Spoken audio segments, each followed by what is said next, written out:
So for today's video nga po pala, bibili nga po pala ako ng RDL.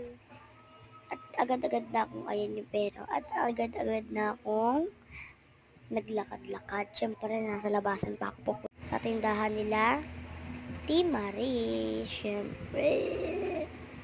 Napaos. Ngiti-ngiti pa ako dyan. Kasi, kanina kasi, hinahanap ko yung bike.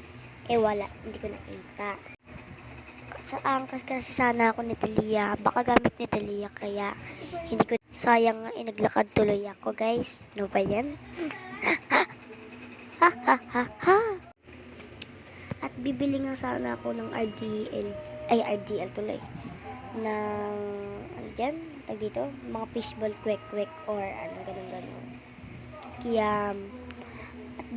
At di na nga natuloy dahil nakalimutan ko. Dire-diretso kasi ako umuwi nun kanina guys.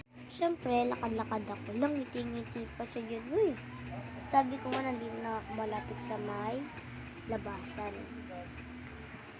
At bibili nga din sana ko RDL. Tuloy, nakakalimutan ko na guys. RDL tuloy. Ay, nakalimutan ko lang talaga. Nakalimutan ko. At dire-diretso lang tayo. Ay, nagpakit pa siya sa camera. Uy, ganyan. Ay, ayun nga po pala. Kaya pinindot ko yun. Kasi, inano ko na lang. In-stop ko yung camera bago naglakad-lakad na ako guys. Ganun. Bago nandyan na ako kala Timari guys, bumili na ako. Sabi ko nga kay Timari, pabili nga DL number 3. Sabi nga natin number 3 po. Ayan, nagpapakipit pa nga ako dyan. May dumating kasi din isang bibili.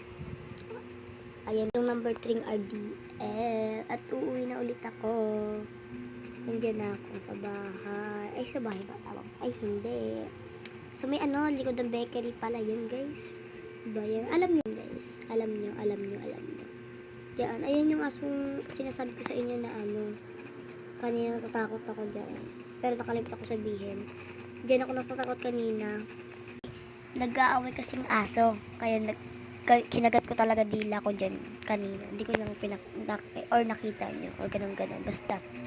Hindi na ako sa hinahawakan ko nga dyan yung barya. Baka kasi malaglag. Kasi yung 50 kasi yung diba yung 50 nakabuha ka bago yung nilagay na yung barya. Tsaka na guys. Huwag mutan guys mag-subscribe, ayun, and like and share. Ganun. Bye-bye. Hello, magbababay ka agad. Wala pa tindahan guys. Bye-bye.